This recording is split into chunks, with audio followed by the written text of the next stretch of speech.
Yn y fideo yma, mi wnawn ni ystyried sut ni'n profi trwy wrthddywediad. Nawr, y techneg yn fan hyn ydy hyn.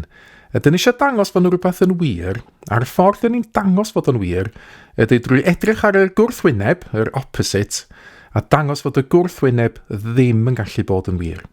A dyma ni enghraifft o 2011 sy'n dangos y techneg. Mae'r cwestiwn yma'n gofyn iddyn ni ddefnyddio prawf trwy wrthddywediad i brofi'r gosodiad canlynol. Dyn ni eisiau dangos pan fydd x yn rhif real a positif yna mae hyn yn wir. Mae 4x adio 9 dros x o hyd yn fwy na'n anhafal i 12. Nawr i brofi fo hwn o hyd yn wir, be dyn ni'n neud ydy dyn ni'n edrych ar y gwrthwyneb. A dyna mae'r prawf fan hyn yn gychwyn hefo. Dyn ni'n tybio fod yna gwerth real a positif o x yn bodoli fel bod y gwrthwyneb y wir. Felly dydy'r ochr chwith mae ddim yn fwy na'n anhafal i 12, ond yn hytrach na mae'n llai na 12. Ac os dyn ni'n gallu dangos fod hwn yn anghywir i fan hyn, fod o'n gau, neu'n false yn Saesneg, yna mae'r un gwreiddiol yn gorfod bod o hyd yn wir. Nawr, ar gyfer yr anhafaledd yma fan hyn, mae gennym ni ffracsiwn yn y canol 9 dros x. A beth sy'n ni'n hoffi wneud fysa lluosir anhafaledd efo x i gael gwared o'r ffracsiwn. Ond gan fod hwn yn anhafaledd, mae lluosi fo x yn mynd i fod efallai'n broblem os di x yn negatif. Oherwydd wedyn, fasa'r symbol yn y canol mae'n gorfod newid os dwi'n lluosi fo rhywbeth negatif. Ond, mae'r cwestiwn yn defnyddio rhifau positif yn unig ar gyfer x. Mae hynna'n allweddol. Ac felly fydda i sgwennu hyn yn fan hyn. Gan fod x yn positif, yna mae lluosir anhafaledd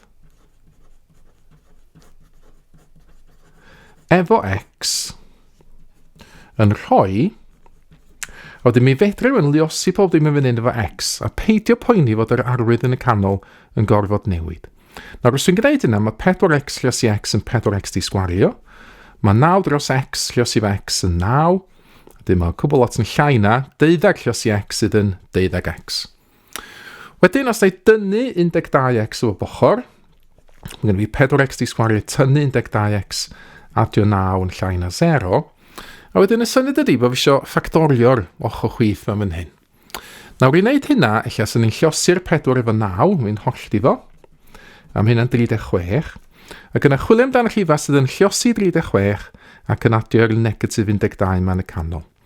Wel, yr rhifa sy'n gweithio fan hyn ydy negatif 6 a negatif 6 arall. Felly fydda i hollti'r negatif 12 o negatif 6, negatif 6. A wedyn mynd ymlaen a hollti'n ddychmygol yn y canol fan hyn. Ffactorio'r ddau derm cyntaf, mae yna ffactor o 2x yn fan hyn. 2x tynnu 3 yn ffactorio allan. Wedyn, cymryd copi perffaith o'r gronfach yna. A wedyn ystyried pa rif sydd angen mynd yn y canol. Be dyn ni'n lluosi fo 2x i gael negatif 6x, wel negatif 3 di hwnna. A wedyn just checio i a negatif 3 lluosi negatif 3 yn positif 9.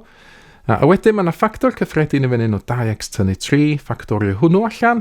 Yn gyntaf mae'n cael ei liosi fo 2x, a wedyn mae'n cael ei liosi fo negatif 3.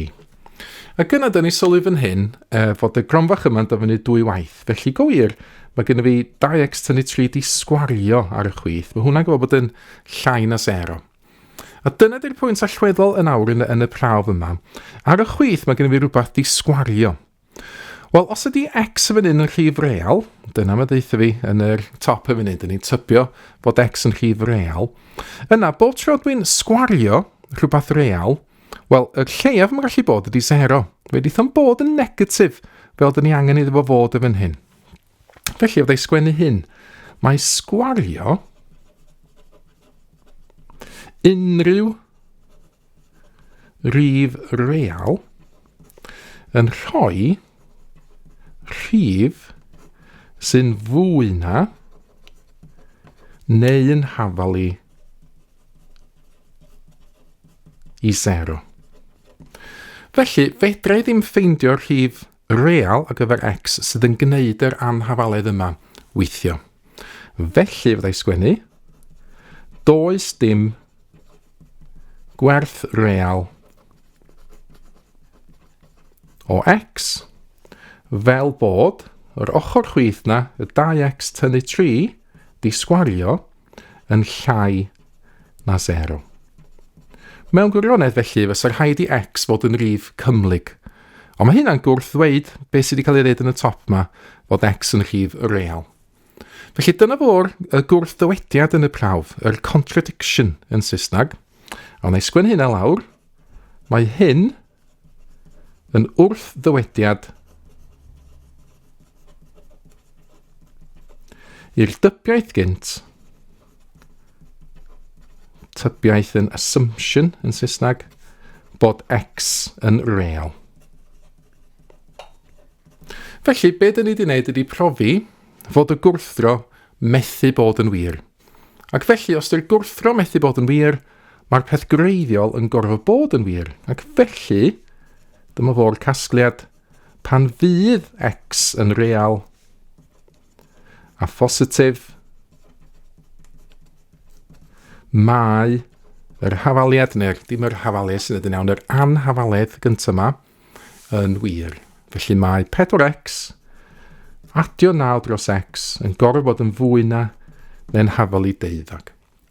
Felly dyna fo'r enghraifft yna. Sa'n syniad da ydych chi wan efallai edrych ar y nodiadau sydd ar mathemateg.com.